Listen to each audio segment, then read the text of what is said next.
Terima kasih Puan Yang di-Pertua. Bagi pihak Kementerian Komunikasi, saya ingin mengucapkan terima kasih kepada 10 orang ahli yang berhormat yang telah mengambil bahagian dalam memberikan pandangan yang menyentuh bidang tugas Kementerian Komunikasi sepanjang sesi perbahasan laporan Ketua Audit Negara. Puan Yang di-Pertua, projek Point of Presence ataupun kita panggil POP fasa 1 melibatkan penyediaan dan pemasangan sebanyak 630 POP di sekolah dan juga 47 POP di kawasan perindustrian, menjadikan jumlahnya sebanyak 677 POP mulai November 2021 sehingga November 2022 dan untuk jumlah nilai sebanyak 673.2 juta ringgit. Status sehingga 10 hari bulan Julai 2024, sebanyak 671 daripada 677 POP telah siap dilaksanakan dan berbaki sebanyak 6 daripada 127 POP di Zon Selatan. Syarikat pelaksana projek POP di Zon Selatan telah diberikan pelanjutan tempoh pelaksanaan ataupun EOT kali pertama pada Disember 2022 sehingga Oktober 2023. Pihak syarikat telah memohon EOT kali kedua sehingga akhir Februari 2024. Walau bagaimanapun, sehingga kini syarikat tersebut masih gagah menyiapkan baki POP yang terlibat. Kementerian telah mengemukakan 2 kali notis peringatan kepada syarikat tersebut berhubung kelewatan melaksanakan projek POP tersebut. Selanjutnya, Kementerian akan mempertimbangkan menggunakan LAD kepada syarikat tersebut bagi baki POP yang belum siap dilaksanakan. Bukan itu sahaja, POP fasa 2 bernilai 3.9 bilion ringgit. Surat setuju terima bagi POP fasa 2 ditandatangani dan diserah kepada 6 kontraktor terpilih pada 6 hari bulan Oktober 2022, iaitu 5 hari sebelum Parlimen ke-14 dibubarkan. Jadi Kementerian Komunikasi bersedia untuklah bekerjasama dengan pihak SPRM untuklah segala siasatan yang inginlah dijalankan olehlah pihak SPRM. Tan Sri Yang di-Pertua, YB Bentong, YB Puchong, YB Shah Alam dan YB Batang Sadong menyentuh isu ketersediaan perkhidmatan internet melalui Point of Presence tetapi tidak dimanfaatkan ataupun dilanggar oleh Kementerian Pendidikan Malaysia. Maklumat penyediaan projek POP dimaklumkan secara berperingkat kepada KPM. Walau bagaimanapun, KPM juga perlu mengambil kira kontrak sedia ada yang masih berkuat kuasa. Sejak Januari 2024, beberapa sesi libat urus mengenai pakej langgangan jalur lebar juga telah diadakan bersama dengan KPM.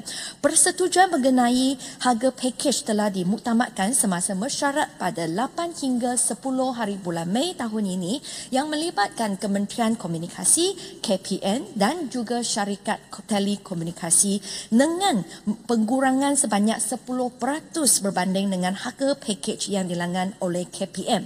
Surat penawaran cadangan pakej perkhidmatan jalur lebar projek POP berserta senarai sekolah terlibat telah pun dikemukakan kepada KPM pada 17 hari bulan Mei tahun ini untuk tindakan penyelesaian perolehan pakej internet ke sekolah-sekolah selanjutnya oleh KPM. Ya, sila. Untuk laluan Timbalan Menteri, saya nak tanya berkaitan dengan penggunaan internet ini juga berkait rapat dengan DNB dan 5G. Adakah ada jawapan bakal dijawab? Ada di belakang. Boleh tunggu? Terima kasih. Terima kasih yang berhormat. Datuk Tan Sri Yang di-Pertua, YB Betong turut membangkitkan isu 28 jajaran broadband untuk general population BBGP yang tidak dilanggar. Untuk makluman semua, bisnes model dengan izin bagi projek BBGP yang dilaksanakan antara tahun 2013 hingga 2017 adalah design, build, own dan operate. DBOO dengan izin, dan skop pelaksanaan yang melibatkan tema pembayaran adalah pembinaan, pemasangan dan pentaulihan jajaran gentian optik berdasarkan lokasi-lokasi yang telah ditetapkan. Skop penyelenggaraan dan pelanggaran bukan sebahagian daripada tema dalam kontrak perjanjian. Mengambil pengajaran daripada pelaksanaan projek BBGP, bisnes model ini telah ditambah baik pada tema projek jajaran POP dengan memasukkan syarat untuk syarikat mendapatkan langgangan dengan menetapkan melalui provision kontrak mengikut pecahan kuantum pembayaran berasaskan langgangan sekaligus meningkatkan premis tersedia dengan gentian optik dan kadar penebusan jalur lebar negara termasuk tema penyelenggaraan bagi memastikan jajaran gentian optik yang dibina sentiasa dalam keadaan optimum dan tersedia untuk digunakan. Tan Sri Yang di-Pertua, YB Ledang bertanyakan mengenai langkah yang akan diambil untuk merealisasikan social audit dari segi perolehan hasil daripada projek yang dilaksanakan dan perancangan kementerian dalam memastikan memanfaat pulangan daripada projek jendela. Untuk makluman, formula penggiraan perkongsian hasil terpakai apabila peratus langgangan mencapai nilai ambang 80%. Penggiraan pembayaran perkongsian hasil sedang diselaraskan dengan pihak syarikat dan akan dimuktamadkan pada penghujung tempoh kontrak setelah mengambil kira kos dan jumlah keseluruhan port yang telah dipasang. Penyelarasan ini juga mengambil kira kemungkinan lebihan pulangan kepada kerajaan. Kementerian Komunikasi akan memantau kadar langgangan ini sehingga penghujung kontrak iaitu pada Disember tahun ini dan sekiranya mencapai nilai ambang 80%, pembayaran perkongsian hasil akan dilaksanakan sewajarnya. Bagi memanfaatkan pulangan daripada pelaksanaan projek jendela dalam aspek pembangunan prasarana ataupun infrastruktur, Kementerian Komunikasi akan memastikan persefahaman dan penyelarasan dasar dan kementerian dan agensi dengan kementerian dan agensi yang terlibat bagi memanfaatkan pulangan terbaik dan best value daripada pelaksanaan projek-projek di bawah jendela. YB Jelebu, YB Batang Lupa dan YB Tumpat membangkitkan isu ketidakseimbangan kelajuan internet antara kawasan bandar dan juga kawasan luar bandar. Tan Sri Yang di-Pertua melalui Plan Jendela Suruhanjaya Komunikasi dan Multimedia MCMC bersama penyedia perkhidmatan dalam pelaksanaan menyediakan perkhidmatan jalur lebar melalui pembinaan menara-menara 4G station pemancar sedia ada. Ianya tidak hanya tertumpu di kawasan bandar, malah termasuk kawasan-kawasan luar bandar.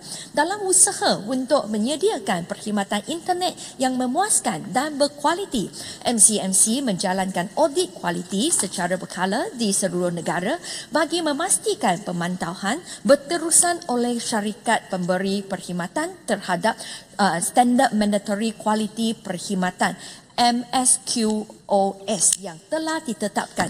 Standard mandatory ini bertujuan untuk memastikan bahawa pengguna menerima tahap perkhidmatan memuaskan yang memenuhi standard minima serta untuk melindungi dan meningkatkan hak-hak pengguna bagi mendapatkan perkhidmatan yang berkualiti. MCMC turut melakukan intervensi kepada aduan-aduan orang awam yang diterima bagi memastikan tindakan sewajarnya diambil oleh pemberi perkhidmatan. Arahan Suruhanjaya akan dikeluarkan terhadap mana-mana pemberi perkhidmatan yang gagal mematuhi standard mandatory dan diwajibkan untuk mematuhi arahan yang telah dikeluarkan.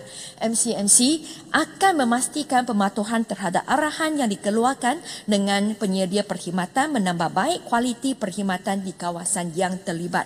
Sekiranya pemberi perkhidmatan gagal untuk menambah baik kualiti perkhidmatan seperti yang diarahkan, penalti civil akan dikeluarkan terhadap mereka di bawah Seksyen 109 Akta Komunikasi dan Multimedia dengan nilai penalti tidak melebihi RM200,000.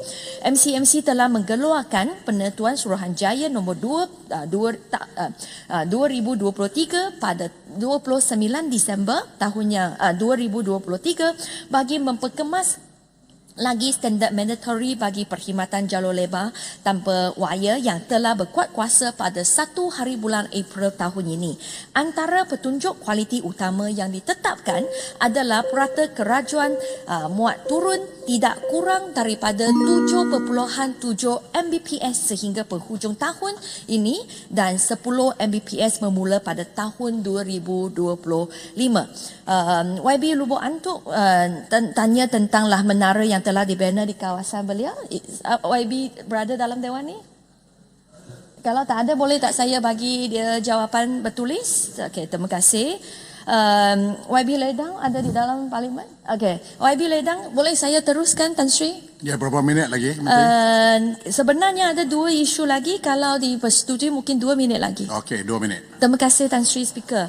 YB Ledang menyentuh mengenai peruntukan USP Fund yang telah digunakan bagi pelaksanaan program jendela.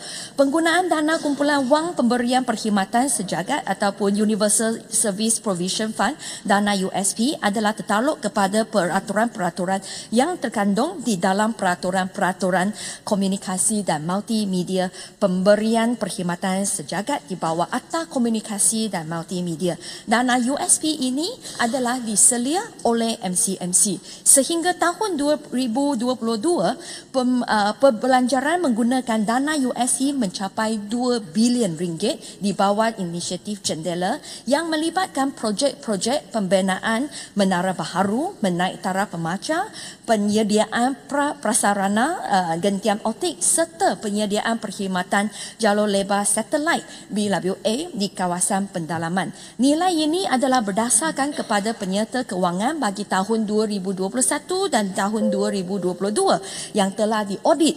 Untuk makluman, laporan tahun 2022 telah dikemukakan pada 13 Disember. Untuk makluman, bagi tahun 2023, audit pembelanjaran dana USP sedang dimutamatkan oleh pihak Suruhanjaya. Isu terakhir yang disentuh oleh YB Tasik Gelugur menyentuh isu pelaksanaan 5G dua rangkaian, iaitu perincian dan kriteria Applicant Information Package AIP. Untuk makluman, dokumen Applicant Information Package AIP atau Package Maklumat Pemohon telah dikeluarkan oleh MCMC pada 1 hari bulan Julai tahun ini kepada syarikat-syarikat terlibat. Perincian mengenai kriteria dan keperluan pemilihan syarikat untuk menyediakan rangkaian kedua 5G adalah seperti yang diperincikan dalam AIP tersebut. Walau bagaimanapun, oleh sebab proses tender sedang berjalan, maka maklumat lebih lanjut mengenai AIP tersebut tidak dapat saya kongsi buat masa ini. Sekian jawapan saya. Terima kasih. Sikit, Tuan Ibu Ketua. Macang, masa dah habis, Macang. Sikit. Macang, masa dah habis. Tadi dia Macam- janji Tuan Ibu Ketua. Macang, masa dah habis. Kepentingan rakyat Tuan Ibu Ketua. Semua kepentingan rakyat. Semua kepentingan rakyat. Dia ada duduk dah. Saya nak jawapan bertulis ya. Boleh? Jawapan. Baik, saya